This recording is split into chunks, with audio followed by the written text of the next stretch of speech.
Halo, Halo, malam Mas halo. Doni. Malam, malam Sheryl, malam. Sehat-sehat? Sehat. Gimana kabarnya Mas? Baik, baik, baik, baik, baik juga. Masih di kantor nih Sheryl. Iya Mas. Waduh, Mas demi Doni IG gimana? Live ya. Udah di rumah sih.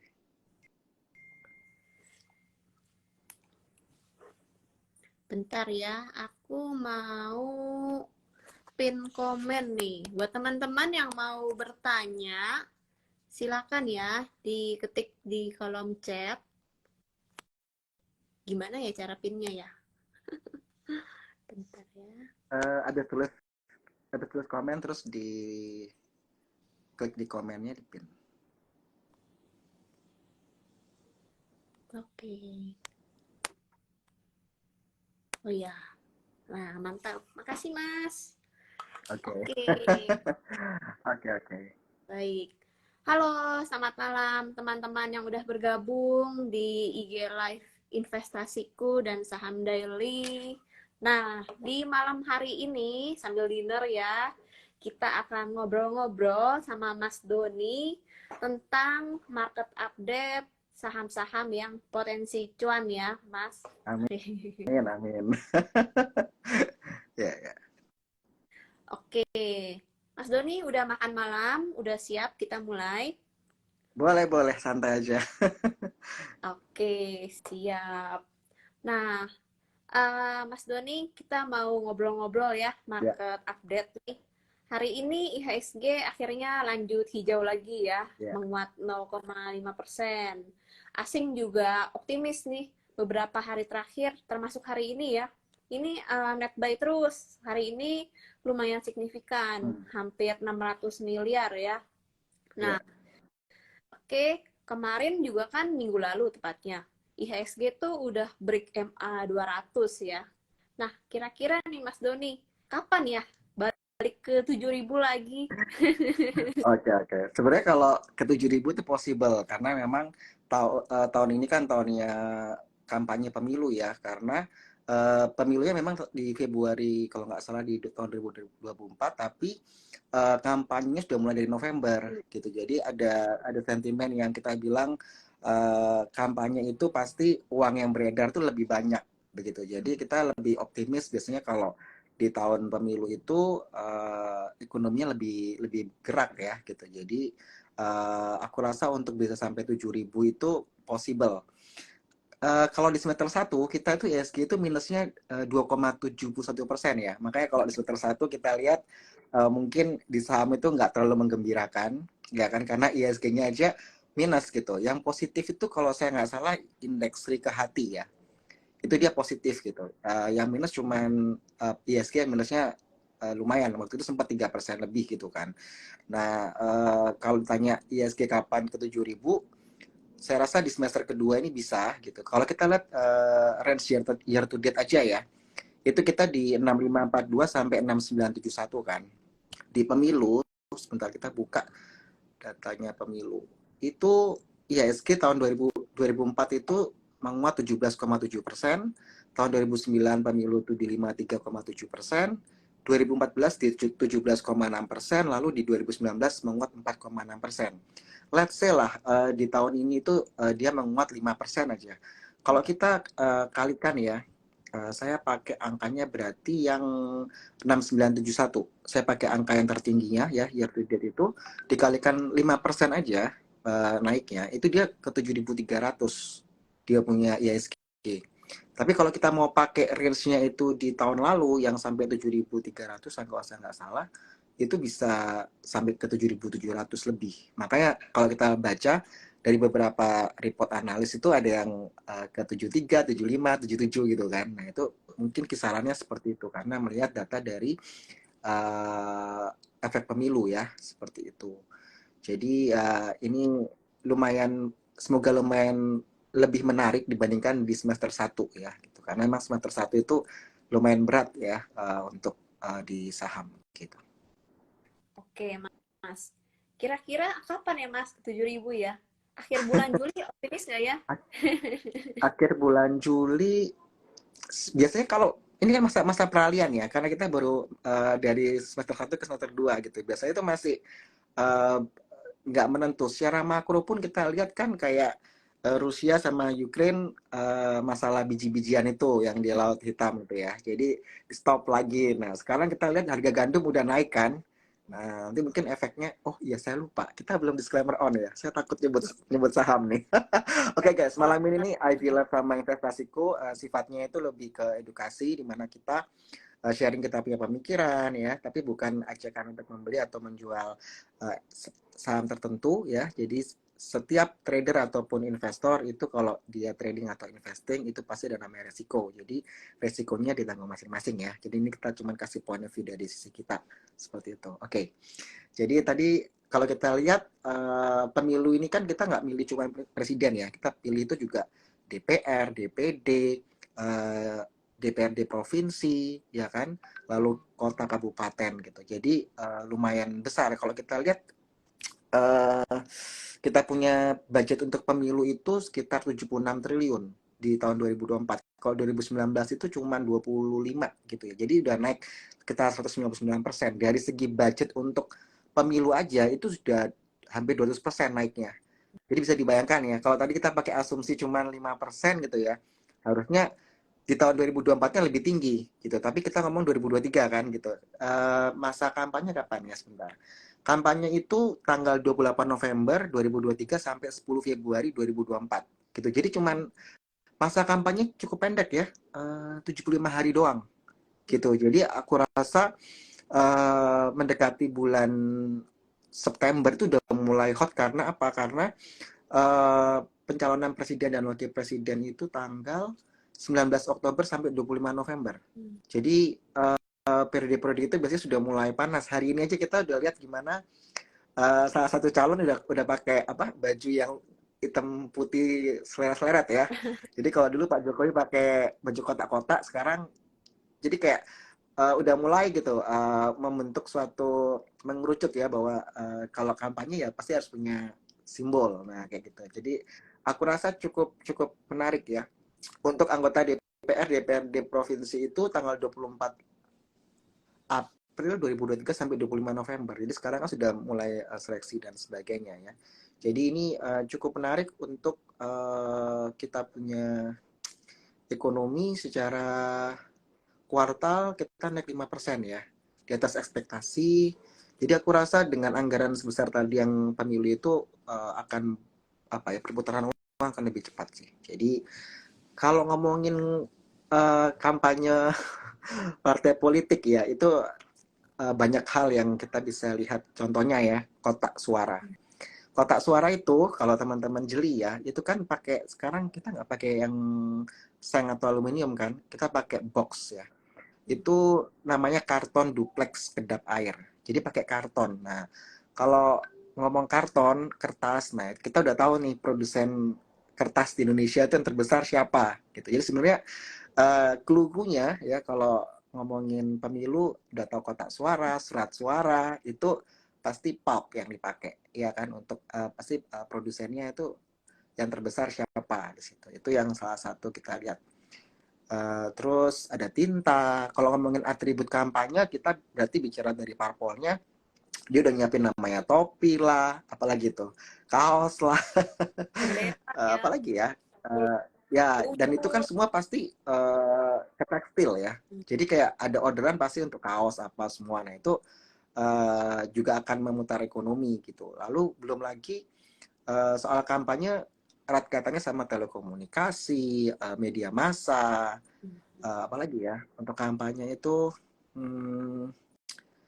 akomodasi karena banyak orang yang akan melakukan apa koordinasi nginep di hotel ya kan konsumsi Ya, konsumsi. itu meeting room belum lagi iya relawannya simpatisannya itu jadi kayak semua orang akan bergerak gitu ya jadi untuk yang namanya kampanye itu bakal multiplier effect kalau buat aku gitu dan yang nggak kalah penting nah ini kita ngomongin soal IT. Jadi kalau kita bilang quick count dan sebagainya, sekarang itu semua serba digital gitu kan. Jadi aku rasa cyber security itu juga penting. Nah, kita akan tahu tuh nanti perusahaan-perusahaan mana sih yang sebenarnya mereka punya cyber security gitu. Emiten-emiten mana nih yang cyber security-nya udah terkenal. Misalkan kayak DCII, MTDL. Nah, itu adalah emiten-emiten yang relate ke situ gitu. Cuma kita nggak tahu nih pemerintah pakai yang mana gitu kan. Jadi kalau ngomongin cyber security, kita ada yang mau IPO juga ya di bulan ini. Apa tuh namanya? Cyber ya, CYBR ya kode emitennya. Nah itu kan juga di bidang cyber juga gitu. Jadi banyak hampir semua sendi itu kena gitu ya untuk di apa kampanye seperti itu gitu. Jadi ini menarik sih kalau buat saya. Harusnya bisa 7.000 tuh possible untuk disentuh gitu. Ya, segera lah ya, berarti ya Mas, 7.000 Ya, ya. amin, amin. Nah, Mas, tadi kan udah banyak tuh dibocorin segala dari kertas, teknologi, Ya, infrastruktur, betul. tekstil, terus apa sembako, Ya, ya.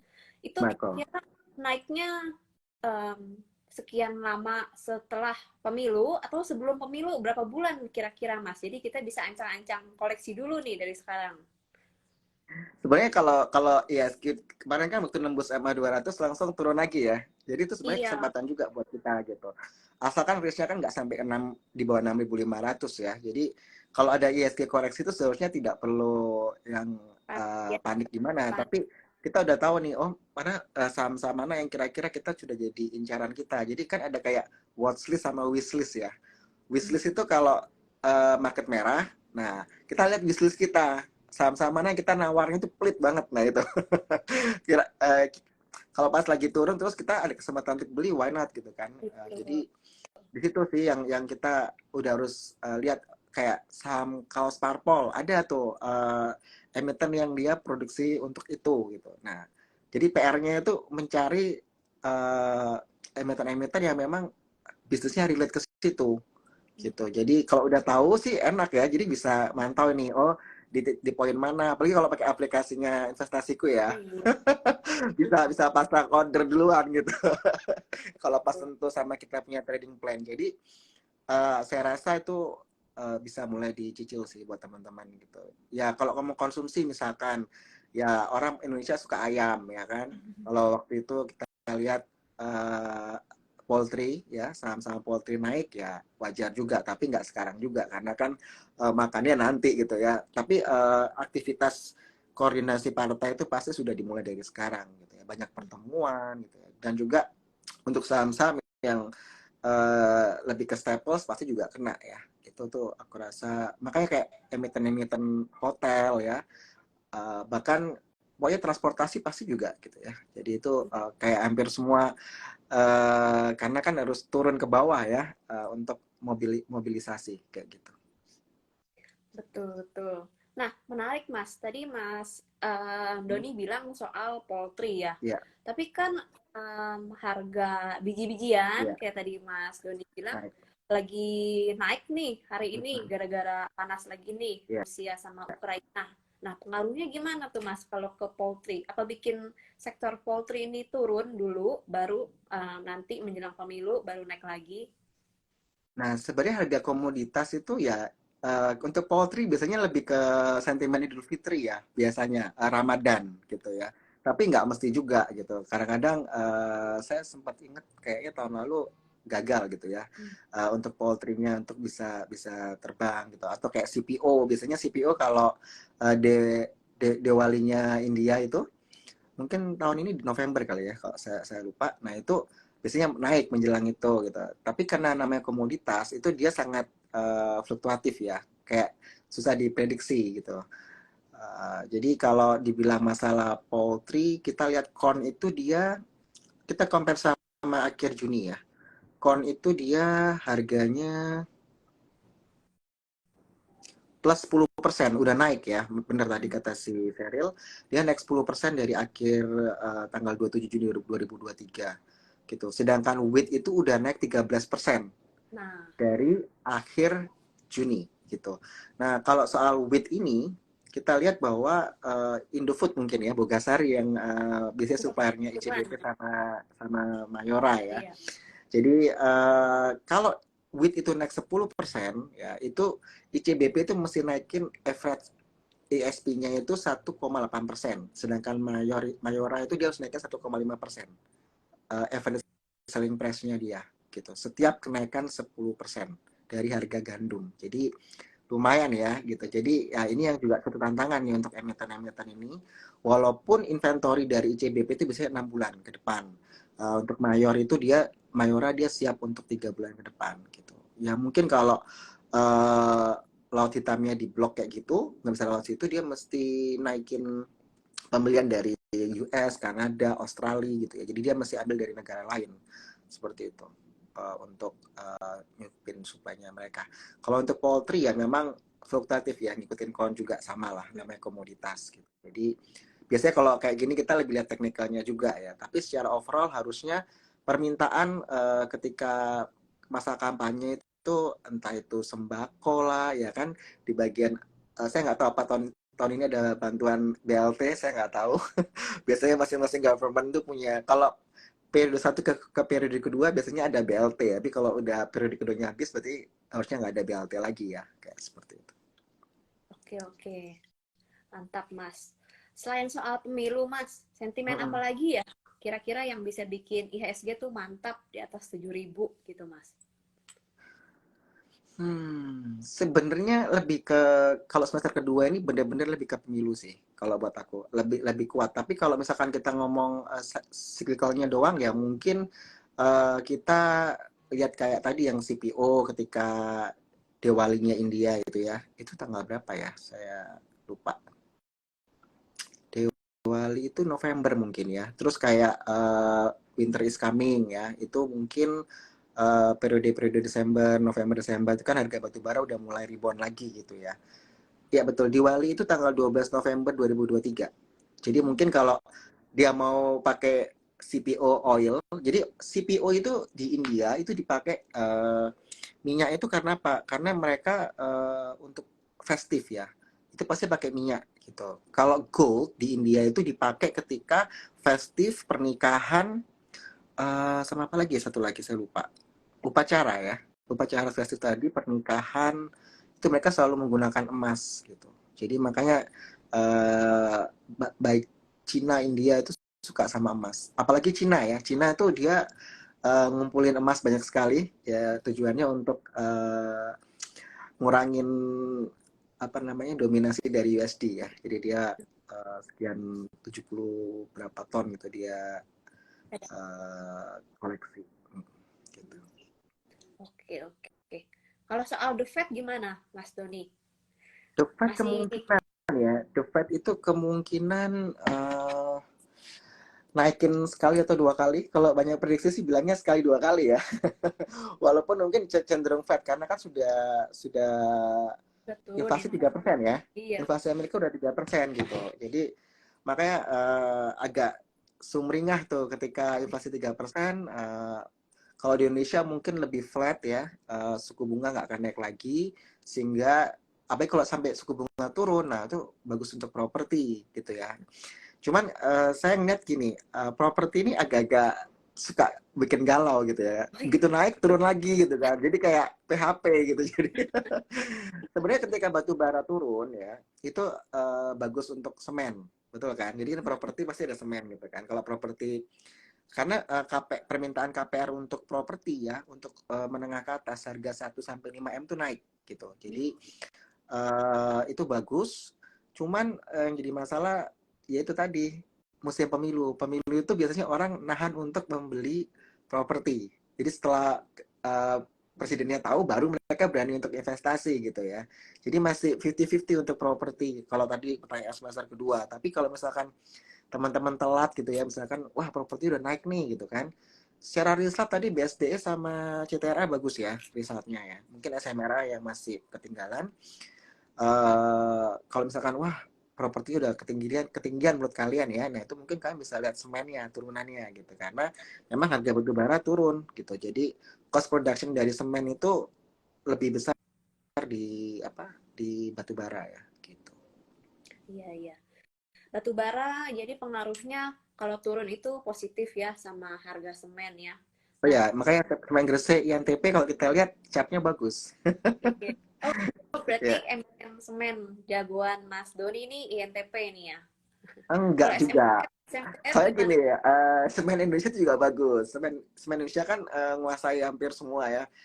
Dia ada semen Gresik, ada semen Padang, Tonasa gitu kan. Jadi kalau INTP tidak seluas semen Gresik apa semen Indonesia gitu. Jadi aku sih lebih senang semen Gresik sih. Masalahnya semen itu cuma satu kelebihan pasokan kan. Jadi dia dia harus harus apa ekspor keluar gitu. Itu sih. Oke, oke. Mantap. Nah, berarti kalau misalnya ada penurunan suku bunga nih, Mas Doni perkirakan BI kan udah kasih sinyal nih, indikasi BI mau turunkan suku bunga. Mungkin Kira-kira tahun kapan tuh, Mas? depan Oh, kayaknya. Harusnya tahun tahun depan sih.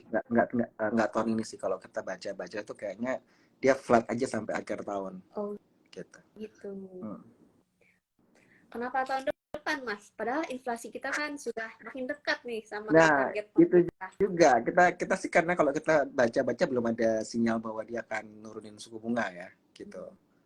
Jadi ya di situ sih. Mungkin nunggu Hmm. The Fed juga kali ya, Mas ya? Iya, masih Nunggu The wait Fed. and see juga. Karena kan kalau kita baca sebenarnya The Fed itu ada kemungkinan 2 kali naikin kan. Iya, Jadi betul. kemungkinan ini yang kita masih wait and see gitu. Iya. Dari Bank Indonesia kalau kita lihat ya. Kemungkinan The Fed-nya itu akhir Juli ya, FOMC bulan Iya, ini, betul. sama September atau November ya. Iya, iya. Hmm. Mm-mm, mm-mm. Nah, berarti kalau suku bunga kan cenderung flat ya, Mas ya. Selain Ya. properti, sektor apa lagi ya yang diuntungkan? Hmm, Infrastruktur juga bisa mulai kita cicil ya, ada kaitannya sama pemilu tadi ya. infrastruktur nih satu yang saya males sebenarnya. Karena gini, infrastruktur itu utangnya banyak. Iya kan, masalahnya kan masalah pada utang. Makanya kalau kita lihat BBM-nya kasihan ya di situ. Jadi eh, kalau ADHI, PTPP, Wika, oke. Tiga ini itu sama yang kecil-kecil kayak WG, Weton itu masih oke.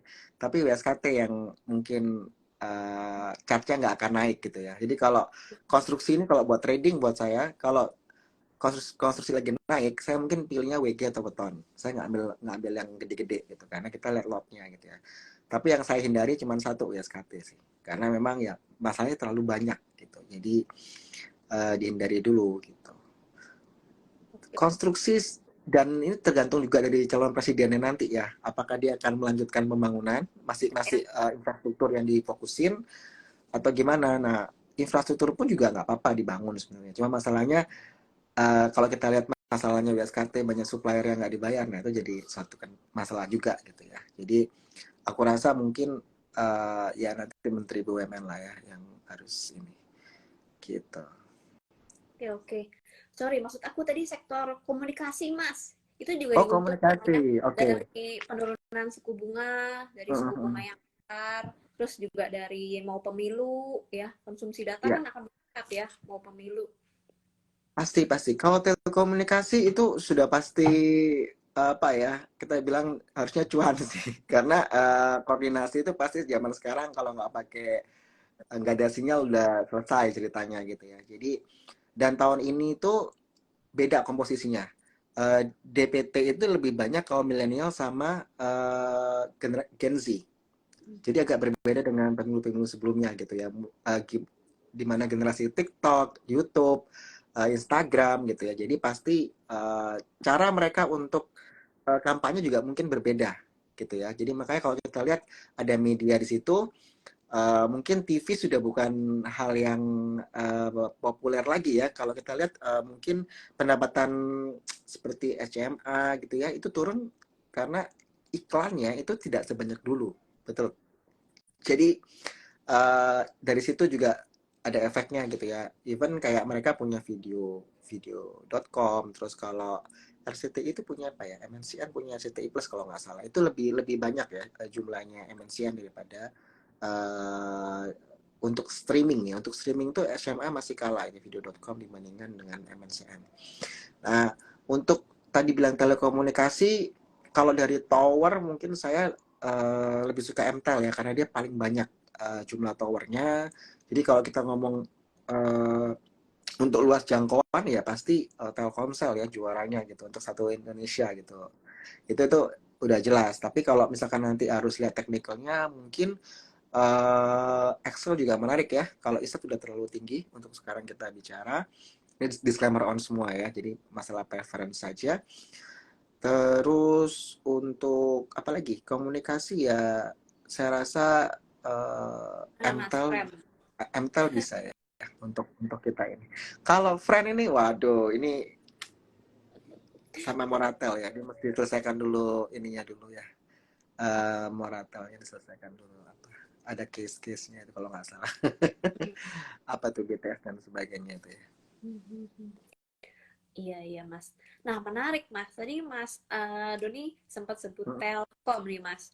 Kemarin hmm, saham Telkom koreksi, aku mewakili pertanyaan hmm. teman-teman ini nih. Banyak yang galau gara-gara Telkom makin jauh dari 4.000. Hmm, hmm. Menurut Mas Doni gimana nih? Perlu panik atau perlu di-switch nggak ke saham komunikasi yang lain? Nah, ini tergantung ya, teman-teman. Telkom ini mau dibuat trading atau mau dibuat invest. Kalau buat invest sih santai saja gitu. Itu malah lebih enak kalau dia turun ya gitu. Karena kan dari level 4.400 sampai Hmm. dia turun sekarang ini aku rasa udah bagus ya. Apalagi kok sampai bisa sampai 3.000 Aduh, 3.600 senang sekali kitanya ya. Sebagai investor tuh ini margin of safety-nya udah gede gitu. Jadi eh, buat aku kalau bicaranya itu panjang gitu ya nggak masalah. Tapi kalau untuk trading mungkin saat ini masih kita hindari dulu gitu ya. Makanya tadi aku lihat juga kayak aku lebih suka Excel ya kalau untuk trading saat ini. Excel ya, ISAT udah terlalu tinggi. Ya, ISAT udah terlalu tinggi. ISAT kayak kayak nggak ada remnya gitu, naik terus gitu. Jadi kalau teman-teman suka yang buy on weakness ya Telkom menarik gitu. Jadi tergantung time frame-nya kalian juga. Ini kan masih bulan Juli ya, masih ada Agustus, September, Oktober, sampai Februari itu masih berapa bulan lagi gitu. bulan Jadi lebih. harusnya betul tidak tidak harus khawatir yang berlebihan karena eh, sama ya kalau hal trading itu kita size-nya kita itu pasti akan lihat fundamentalnya. Jadi kalau misalkan dana Anda 100 juta ini, tapi beli saham Telkom, kita berani 50 juta buat beli saham Telkom.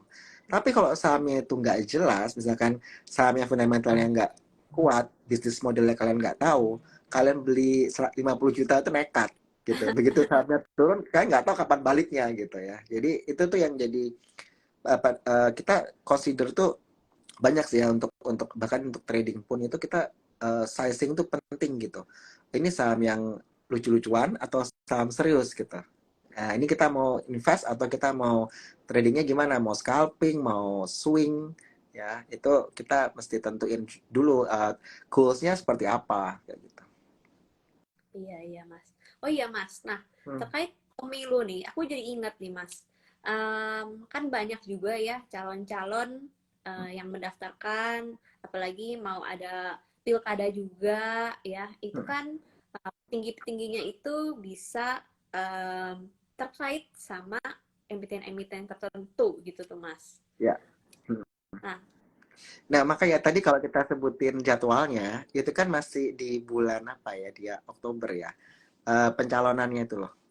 Pencalonannya tanggal 19 Oktober sampai 25 November gitu ya. Jadi ketika menjelang pencalonan pendaftaran itu tuh akan menarik gitu. Biasanya kalau disebutkan kandidat terkuat bakal ini atau siapa mengunjungi politik yang mana itu pasti sahamnya juga ini. ikutan Jadi mungkin teman-teman udah mulai mulai lihat ya misalkan calon cawapresnya siapa aja sih ada Pak Erick Ganjar Thohir, ada Sandiaga Uno ya kan. Ya jadi tuh mereka punya saham apa historical itu saham. kan data bisnisnya apa gitu kan. Jadi dan juga nggak cuma cawapresnya ya, tapi kita juga melihat tim suksesnya ini.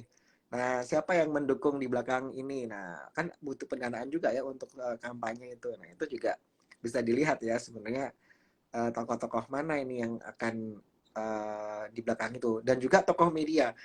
Banyak loh orang-orang pengusaha media itu juga cemplung di politik gitu kan. Jadi nanti kita bisa lihat tuh misalkan Pak Surya Paloh dia mendukung Anies gitu kan. Surya Paloh punya bisnis apa aja tuh kita bisa lihat atau misalkan Haritanu gitu kan. Dia pebisnis tapi masuk politik nih, ya kan? Dia punya partai juga, dia punya media juga. Nah, nanti media massa itu walaupun secara jurnalistik nggak boleh memihak ya, tapi kan orang pasti akan mengasumsikan bahwa oh ini medianya milik siapa gitu. Jadi nggak ada salahnya sih kalau kita listing misalkan sahamnya Thohir related nih apa aja sahamnya, kalau Sandiaga Uno sahamnya apa aja gitu, itu nggak masalah sih. Jadi kayak kita sudah punya wishlistnya ya, saham-saham terkait pemilu itu saham-saham apa aja gitu. Oke, oke. Nah, berarti ya Mas, deket-deket daerah apa tanggal jadwal-jadwal pendaftaran tersebut ya, bisa jadi bursa saham kita lumayan seru ya, fluktuatifnya Menarik. ya. Ya, betul betul.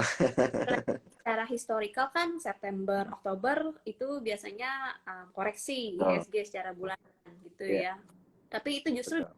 bisa jadi peluang untuk kita koleksi lagi ya Mas ya. Kalau yang misalnya sekarang Iya, udah iya. terbang, udah terlanjur mahal, misalnya Mm-mm. nanti September, Oktober itu koreksi, justru itu bisa jadi Ya, kesempatan. opportunity Jadi yang belum buat kita untuk masuk iya, gitu. Jadi kan belum kita pinter. masih fleksibel ya. Mm-mm. Dan akhir-akhirnya flat tuh kayak kayak model 2 mingguan. Hmm. Perhatiin ya, dulu kita kalau risk plot rate kita itu bisa kita pakai 30 days apa namanya nilai transaksi. Jadi kita selalu lihat jumlah transaksi itu untuk risk plot rate kita. Itu 30 days average-nya kita. Nah, sekarang itu kita udah turunin sampai jadi 10 days average. Gitu. Karena kita lihat kayak 2 mingguan tuh siklusnya bagus jelek gitu. Jadi kayak oke, kita nggak bisa main yang lebih panjang gitu. Jadi lebih fleksibel, nge-swing gitu. Lebih Di dinamis situ. ya. Mm-mm. Hmm. Lebih dinamis kita ya. Iya, iya. Oke. Nah, kalau sektor teknologi gimana, Mas? Antara Goto dan Bukalapak, pilih mana? Aduh, sebenarnya kalau Bukalapak tuh gampang banget ya. Sebentar, saya lupa. BBHI itu berapa persen? 18%? Wait. BBHI itu dia punya oh 12%. Oke. Jadi kayak Bukalapak itu dia punya saham BBHI atau Alobank itu 11,49%. Jadi kalau teman-teman kemarin beli BBHI di harga 1.000, kan sempat sampai 2.000 tuh. Itu udah dapat berapa? 20 triliun Bukalapak.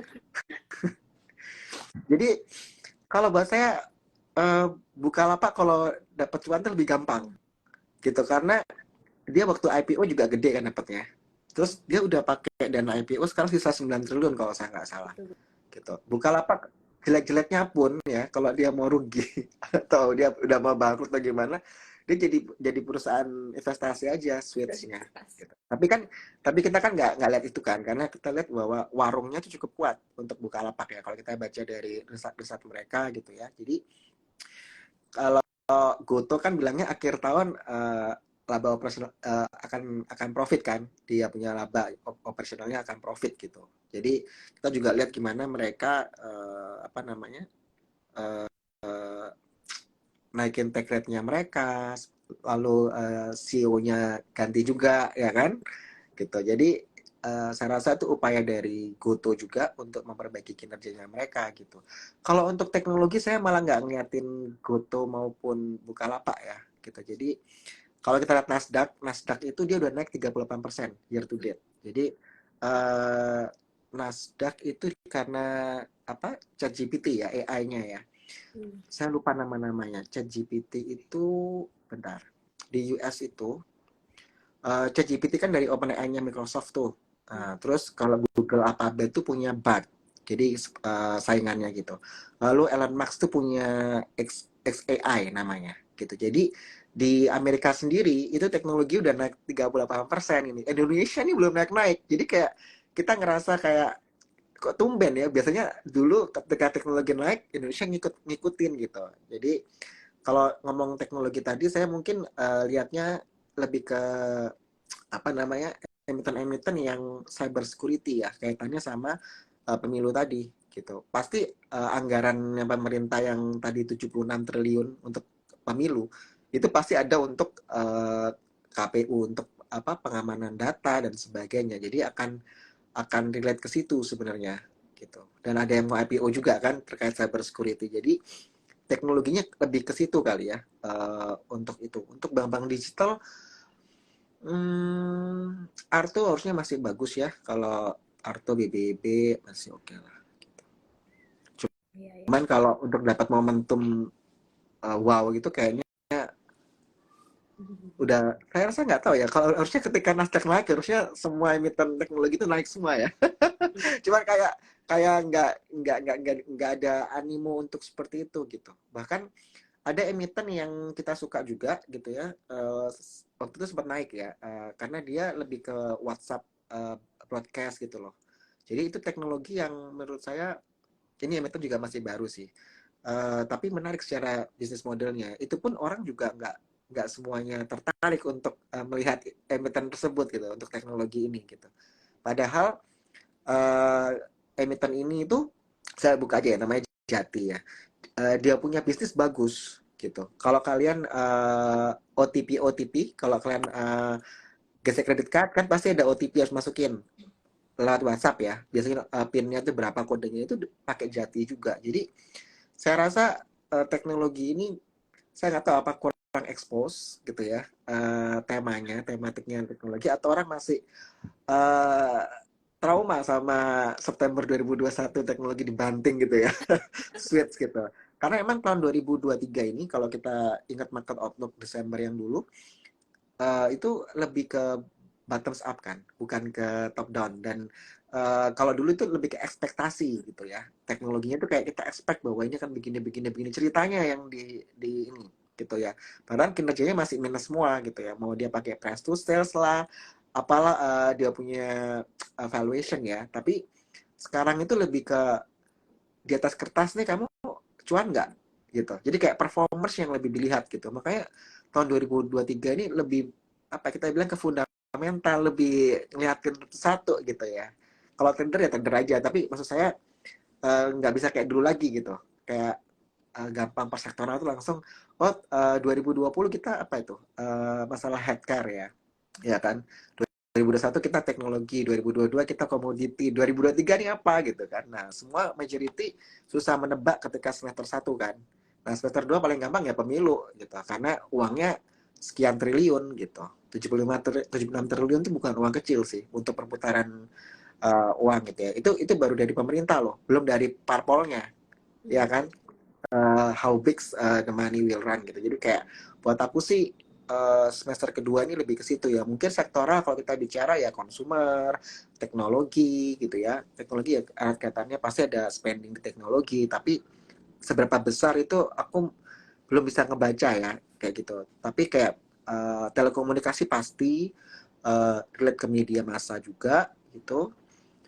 Itu sih. Perbankan pasti karena uang pasti lewat perbankan ya gitu. Jadi finance lah kita bilang. 4 sektor itu mungkin yang kalau suruh milih sektornya ya gitu. Cuman kalau yang kita bilang seasonal ya mungkin ada CPO ketika Diwali, terus batu bara ada ketika winter itu. Jadi itu aja sih sampai ke semester kedua. Masalah nanti pemilunya kan lebih lebih panas lagi di Januari Februari karena kampanyenya kan November sampai akhir November sampai Februari ya. Jadi 10 Februari ini masih ada sisa. Biasanya Januari kan kalau tahun lalu kita lihat yang naik itu kan emas ya.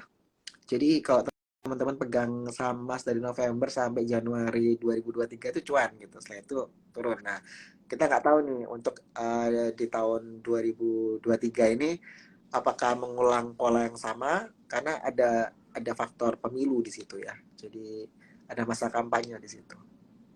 Oke, oke. Nah, Mas, tapi kalau consumer staples kan kayak tepung-tepungan tadi itu khawatir nggak sih kalau si Rusia Ukraina tuh sewaktu-waktu panas lagi kayak saat ini, terus harganya melonjak lagi kayak sekarang Iya ya. mungkin dalam jangka pendek mereda dulu ya. Mendadak mereka perang lagi, lebih heboh lagi gitu.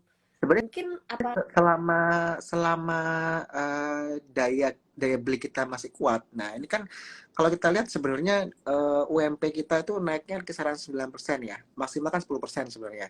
Tapi kayak Jakarta mungkin 5 6 gitu kan. Yang 9% itu daerah Sumatera sana ya. Saya lupa UMP paling gini berapa.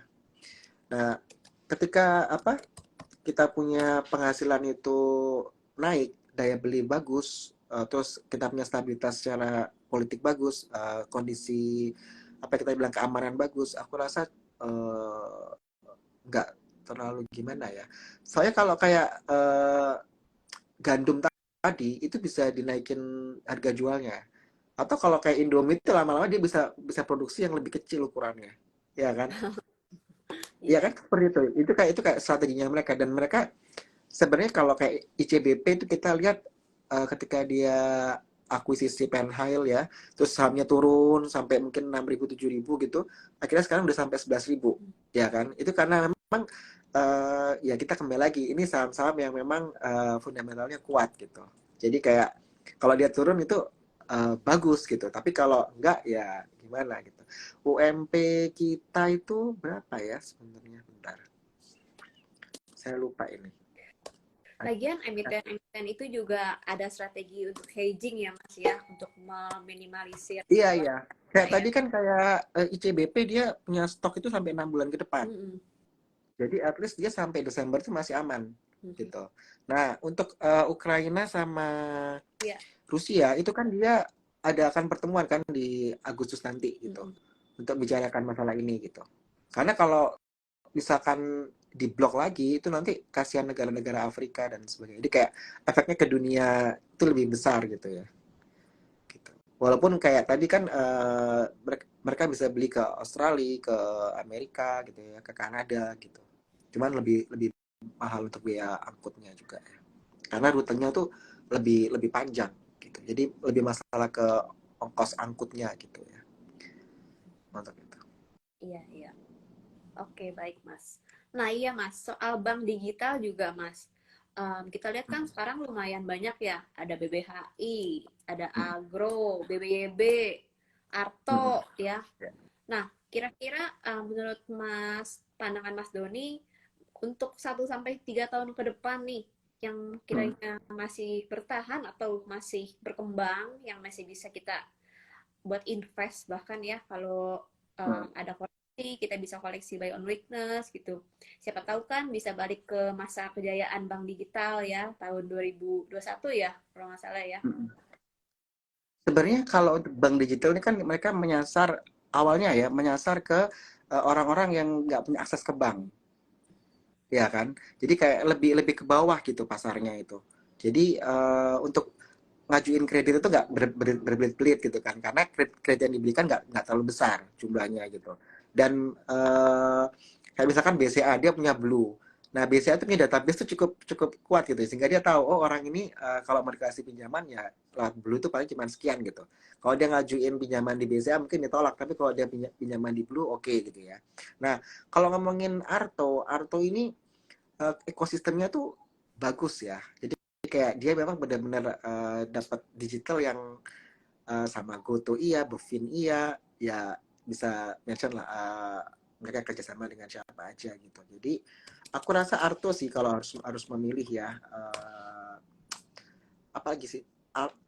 Arto tuh dia punya kerjasama sama Bibit, sama Akselaran, Atome, Investri, Home Credit, Bevin tadi, Modal Rakyat gitu ya. Jadi kayak dia punya ini banyak gitu ya Sistemnya udah untuk luas Arto. ya. Ya mungkin kalau bank digital aku lebih lihat ke Arto ya. Kalau mungkin harus di hold lama. Walaupun ya BBHI juga bagus ya. Jadi uh, Alo Bank tuh ekosistem kita cukup kuat ya. Ini karena investasiku juga part dari Transcorp ya. Jadi aku sebagai pengguna boleh promosi ya. Wih, Kenapa aku suka pakai apa kartu kredit Bank Mega begitu gesek? Kalau kita di Transmall ya, itu tenan-tenan ya. Jadi restoran-restorannya itu 50% diskon semua. Jadi enak gitu. Kalau kita nasabahnya investasiku, itu kan kita sekali beli jual dapat poin kan, poinnya masuk ke Alobank gitu. Nah poinnya tadi tuh bisa untuk bayar parkir. Jadi karena aku suka makan suka nonton, jadi kalau biasanya mungkin aku bisa 3 jam di mall, 1 jam itu buat makan, 2 jam buat nonton, parkir 3 jam berapa kan kalau harus bayar. Nah bayarnya pakai poin 1 poinnya Alobank. Jadi kayak itu kayak ekosistem yang enak banget dibuatin sama Transcorp gitu, sama Alobank ya kan, sama Bank Mega gitu. Terus kayak kita bisa nongkrong di Coffee Bean ya, bakso bujangan. Nah, jadi kayak itu benar-benar enak banget buat kita. Nah, jadi salah satu kelebihan dari BBHI atau Alobank ya di situ. Dia punya mall, dia punya wahana permainan, dia punya hotel. Jadi kayak in one ecosystem. Jadi makanya kalau aku bilang Arto sama BBHI itu lumayan kuat ya kalau kalau dari segi ekosistem kalau buat aku gitu. Iya, iya. Setuju banget, Mas. Ya, jadi teman-teman yang belum punya produk-produk kita ya, dari kartu kredit, dari Iya bank betul, digital, itu membuat segala hal hidup kebutuhan kita tuh jadi lebih irit gitu ya, tanpa betul betul mengganggu betul. kualitas hidup kita. Lalu semakin hemat, uangnya tuh bisa kita investasikan tentunya di investasiku gitu. Iya benar. Uangnya Belum kita bisa pakai bisa bisa dana sekarang kan ya. iya, Jadi betul enak betul. banget gitu. Jadi oh aku sekarang ngomong sama teman-teman semua, kalau kalian buka di investasiku tuh bisa apa namanya beli reksadana, saham, sama Obligasi. obligasi. Jadi uangnya tuh gak kemana-mana. Misalkan makan lagi jelek nih, ya udah beli switch ke reksadana dulu gitu ya. Entah kalau udah bagus baru masukin ke saham lagi. Nah itu adalah satu strategi yang enak banget gitu. Jadi itu salah satu mungkin yang aku bilang kelebihan dari bank digital untuk Alobank gitu ya. Kalau Arto tadi kita lihat bahwa dia punya kerjasama Goto lah dengan Bevin lah itu cukup kuat ya. Jadi ekosistemnya mereka juga bagus gitu. Oke, baik Mas Doni. Nggak berasa kita ngobrol-ngobrol ya. Aku nambah satu pertanyaan terakhir deh Iya Mas. iya boleh. Jawabannya akan panjang nih. Nah, tadi kita kan udah bahas sentimen-sentimen positif yang membuat IHSG tuh bisa stabil di atas Hmm. 7.000 ya. Hmm. Bahkan bisa sampai ke 7.300, 7.500. Nah, tapi Ya. sentimen negatif apa sih yang kiranya bisa menahan IHSG tuh ya di situ-situ aja misalnya gitu Mas. Keamanan sih. Jadi sebenarnya kalau aku lihat secara fundamental ekonomi kita bagus walaupun ADB kemarin turunin ke 4,8 ya. Kita punya apa Yep. proyeksi mereka. Aku nggak tahu apakah mereka udah memperhitungkan efek multiplier dari pemilu. Lebih keamanan sih. Kalaupun dunia kita lihat ya tadi itu masalah Ukraina sama Rusia. Tapi kadang-kadang orang udah bosen ya. Kayak itu lagi gitu kan. Mungkin kalau sampai Amerika perang sama Rusia baru itu bisa bahaya buat kita. Jadi butuh sesuatu yang something big yang bisa buat orang shock gitu, kayak benar-benar takut gitu. Tapi kalau selama kita punya, ya ngomong lah, coal kita batu bara punya, ya kan. Kita untuk krisis energi tuh sekarang berlebihan kan. PLTS kita tuh di mana-mana gitu. Jadi kayak bahkan yang swasta pun yang jual panel tuh agak eh, gontok-gontokan karena masalah rate ya kan. Jadi kita El Nino kita punya CPO banyak juga gitu. Jadi kayak selama kita komoditas kuat terus walaupun sekarang harga komoditas turun ya terus eh, mungkin ekspor kita nggak sebanyak dulu kalaupun banyak itu karena harganya turun jadi ya nggak terlalu strong kayak dulu ya. Bahkan pemerintah DHE-nya juga diperpanjang kan. Masalah kita harus tanam duitnya di Indonesia dari hasil ekspor itu ya. Itu untuk menjaga nilai tukar rupiah kita. Jadi aku rasa pemerintah sudah tahulah mereka mau ngapain dari segi moneter, dari fiskal gitu. Jadi aku rasa cukup optimis ya untuk kita. Tapi kalau tanya apa yang bisa sampai ISG nggak di 7.000 di akhir tahun ya something yang mungkin kalau pemilunya rusuh gitu ya ada teroris lah apa nah itu mungkin tapi kalau so far sih kita berharap aman-aman aja aku rasa pengusaha juga pengennya pemilunya smooth gitu ya kalau dari luar ya mungkin kalau Amerika sama Rusia perang baru itu atau mungkin Cina Cina sama Taiwan perang nah itu baru itu Cina sama bisa jadi Amerika sentimen ya negatif yang sempat memanas juga ya Cina sama betul Amerika soal teknologi. Iya, iya, ya iya. ya Nah, soal Cina, Mas. Cina kan negara mitra dagang kita yang besar ya. Tapi betul dia lagi menunjukkan perlambatan ekonomi gitu, betul Mas. ya Kira pengaruhnya gimana nih, Mas, yang perlu kita antisipasi? Iya, kalau Cina ini emang aku rasa karena dia raksasa, kalau dia ada pelemahan juga pasti ada ini buat kita ya. Cuman pemerintah aku rasa cukup cukup lihai juga untuk balancing mana yang kita harus condong ke Cina di produk mana, mana kita bisa ekspor, mana yang kita harus impor itu. Jadi nantilah. Tapi kalau buat aku sih walaupun dia slow down, kita juga pasti bisa kena slow down-nya juga, itu pasti. Cuman mungkin efeknya pemilu itu lebih besar sih, dibandingkan dengan lambatnya Cina gitu. Iya, iya, iya. Karena gimana Cina masih invest ke kita banyak loh. Ya kan, mulai dari nikel-nikelan itu Cina semua. Gitu kan. Jadi kayak kemarin apa ya yang terbaru itu pasir ya, pasir silika tuh mau buka di Batam lagi, dia mau invest di situ ya kan. Jadi kayak nggak ada habis-habisnya Cina masuk ke Indonesia gitu. Iya, iya. Jadi aku rasa mitra dagang yang cukup kuat ya Cina di kita.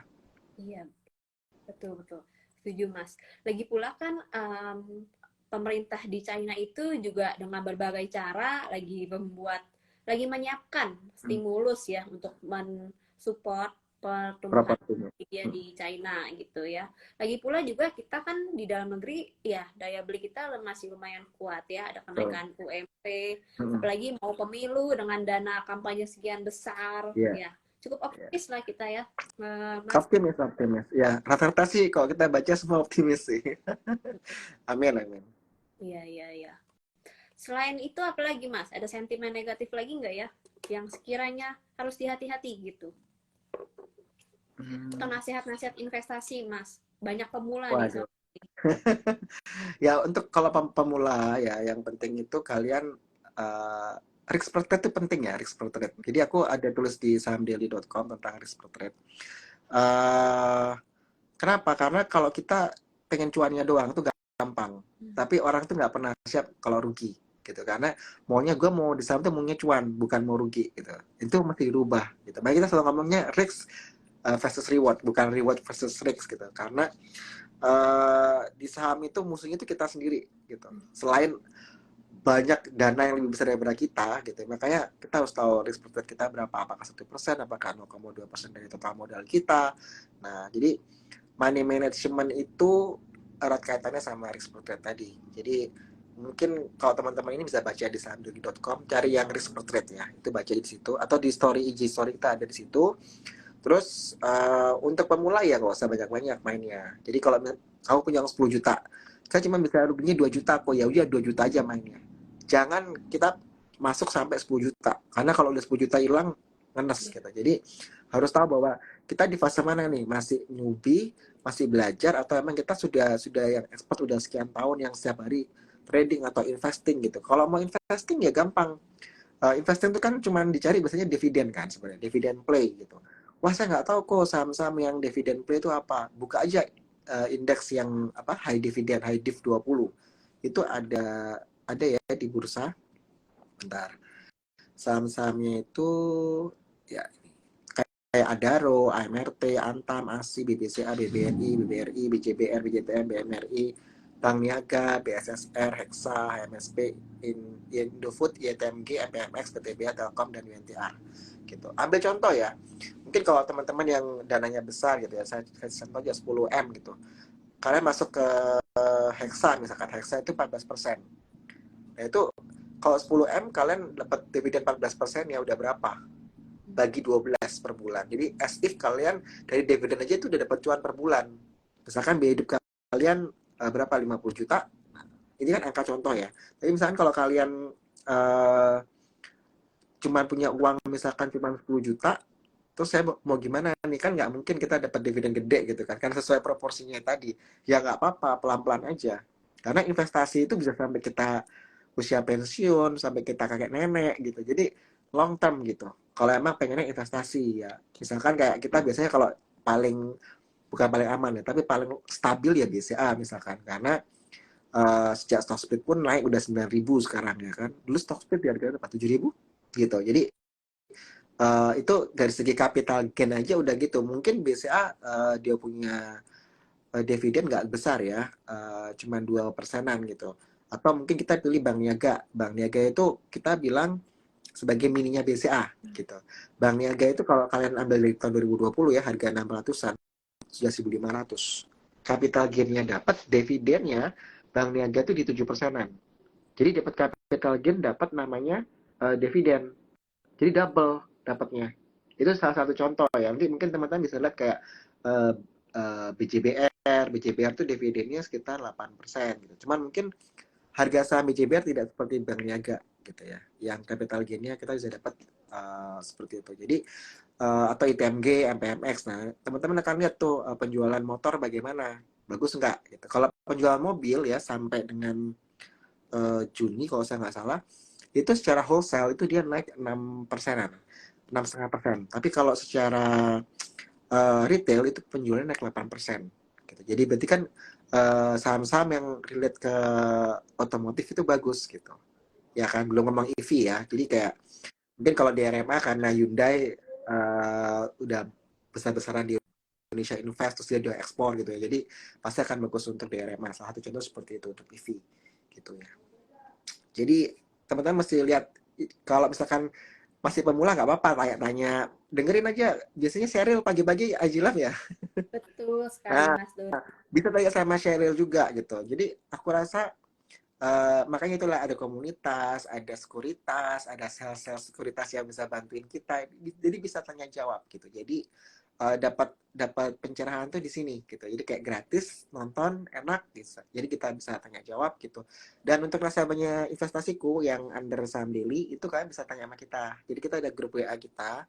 Jadi kalau mau buka apa hadiah investasiku bisa tuh klik di IG story kita. Nanti daftar lewat situ aja. Nanti kalau setiap kalian buat buka RDN itu kalian akan masuk ke grupnya saham daily. Jadi kalian bisa tanya banyak hal di situ. Kayak kalau sekarang kan live ya. Tapi kalau kalian mau tanya di grup itu kita balas juga gitu. Jadi dapat banyak insight ya dari kita semua gitu. Gitu. Oke, baik. Nah, ada pertanyaan nih, Mas Doni, dari Flor, tapi sebagian sudah banyak terjawab sama pertanyaan kita ya, sama Ya. jawaban Mas Doni juga. Jadi sisa sedikit aja sih. Nah, ada pertanyaan, kalau investasi ya di saham-saham yang baru IPO, apakah harus lihat candle-nya dulu, atau sebaiknya gimana nih Mas, kalau invest di saham yang baru Waduh. IPO? Gini, saham-saham IPO itu candle-nya nggak ada. Jadi candle-nya baru kebentuk ya. Ini maksudnya Jadi satu bulan IPO masih ya ya baru ya. gitu. Berarti kalau kalian mau invest di saham-saham IPO, itu kalian mesti sebelum IPO itu ada prospektus. Kalian mesti lihat dulu valuasinya itu murah apa enggak. Kalau kalian nggak tahu valuasinya, cara ngitungnya valuasi, nggak apa-apa. Google aja, ya mau di CNBC, di Kontan, atau di Daily, Investor Daily gitu ya. Kalian search emiten ini, kodenya apa. Biasanya udah kasih tahu tuh. Oh ini kompetitornya siapa? Kayak Cinema 21 tuh. Itu sudah banyak berita yang kasih tahu valuasinya di compare sama BLTZ lah ya kan. Jadi kita bisa tahu oh ini valuasinya murah atau mahal. Oh kalau murah saya mau beli karena saya misalkan kamu tahu bahwa oh semenjak apa PPKM dicabut ya kita udah nggak pakai masker lagi itu orang ke mall nonton gitu. Kalau shopping mungkin shopnya di e-commerce, di TikTok, di Shopee ya. Jadi udah beda itu stylenya. Jadi ke mall cuma untuk jalan-jalan, cuci mata, makan, nonton gitu. Jadi kayak oh menurut saya film-film itu bagus sekarang ya. Sekarang kita nggak mesti di Netflix terus bosan karena sama pacar pengen nonton berdua gitu kan. Jadi kayak experience-nya gitu. Kalian pelajari gitu. Misalkan wah ini Cinema 21 pendapatannya kok malah besar dari food ya, food and beverage ya. Iyalah, kalau kalian bayangkan harga tiketnya mungkin 50.000, harga popcorn sama aqua udah 100.000, ya kan? Udah 2 kali lipatnya, berarti dia generate dari F&B-nya. Berarti emiten tuh pinter dong. Karena kalau kayak Cinema 21 itu dia 50-50. Misalkan film A tayang nih. Nah itu dia akan bagi dua hasilnya. Antara produser film sama sinemanya gitu. Jadi misalkan dia laku sekian layar gitu ya, sekian kursi gitu. Nah, itu berapa penghasilannya. Tapi emang kalau setiap orang yang nonton sukanya makan popcorn, nah dia dapatnya lebih bisa di makanan F&B tadi. Nah, itu namanya kita kenal bisnis modelnya dia gitu. Nah, jadi kalau kamu mau investasi di suatu saham IPO, kamu mesti tahu sampai detail-detail ya kompetitornya siapa sih? Gitu. Misalkan RAM, RAM itu juga punya punya apa namanya? Punya bioskop juga, cuman jumlahnya nggak sampai, mungkin cuma 10 atau 12 gitu. Yeah. Kita ada terus di saham daily sih, kalau kalian mau tahu Cinema XX1 itu seperti apa. Atau IPO apa lagi gitu ya. Jadi kalian mesti benar-benar cari informasi gitu ya, sampai kalian yakin bahwa oh ini ke depan bagus, misalkan kayak NCKL.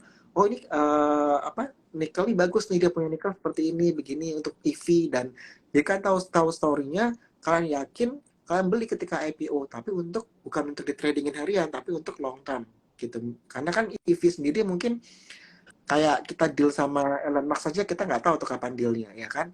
Dengar-dengar dia buka di Malaysia lah, dia buka lagi di Thailand lah, gitu kan, kayak unsure condition yang kita nggak tahu, gitu. Tapi kalau kita lihat bahwa Hyundai udah masuk di Indonesia nih, ya nggak sih? Gitu. Jadi kayak, atau misalkan ketika IPO-nya di RMA, ya kan, tahu bahwa dia part-partnya dari EV itu ada di DRMA nih, untuk support Hyundai misalkan. Nah, situ kadang-kadang, oh aku yakin nih, karena Hyundai mobil elektriknya kita bisa lihat di mana-mana gitu. Jadi atau Wuling masuk nih pakai produknya DRMA misalkan, akhirnya Anda beli DRMA. Jadi mesti tahu bisnis modelnya apa, ada conviction apa ya, keyakinan yang cukup memadai untuk kita mau koleksi saham ini untuk ke depan misalkan gitu ya. Atau misalkan ADMR nih dengan aluminiumnya misalkan gitu ya. Wah, aluminium juga pasti dibutuhkan nih untuk baterainya EV misalkan begitu. Jadi kan akhirnya yakin nggak apa-apa lah, mungkin 3 atau 4 tahun lagi baru jadi ini masalah EV-EV-an. Nah, seperti itu. Jadi karena memang investasi itu lebih ke depan ya, bukan uh, jangka pendek, bukan short term untuk kita trading di situ. Jadi mesti tahu dulu kalau kamu mau beli saham yang lagi IPO, untuk investasi mesti tahu bisnis modelnya seperti apa, terus kompetitornya siapa gitu. Supaya kalian tahu ini tepat nggak kita untuk masuk ke saham IPO untuk diinvestasikan gitu. Oke, baik. Makasih banget Mas Doni untuk jawabannya yang luar biasa. Wah, jelas, lengkap, komplit banget deh pokoknya. Dan seru banget nih Mas Doni. Kalau nggak ingat waktu, kita sampai pagi ngobrolin saham. Boleh. Kita sering-sering aja, Ferel, ya kita mungkin bulan sekali. Boleh. Siap. Makasih banyak ya Mas Doni untuk partisipasinya bersama investasiku di malam hari ini. Dan terima kasih juga untuk partisipasinya teman-teman semua. Nantikan IG Live lagi kita sama Mas Doni ya. Ditunggu aja tanggal mainnya. Oke, baik. Mas Doni, selamat malam ya. Malam. Sehat selalu. Bye-bye semuanya. Salam cuan.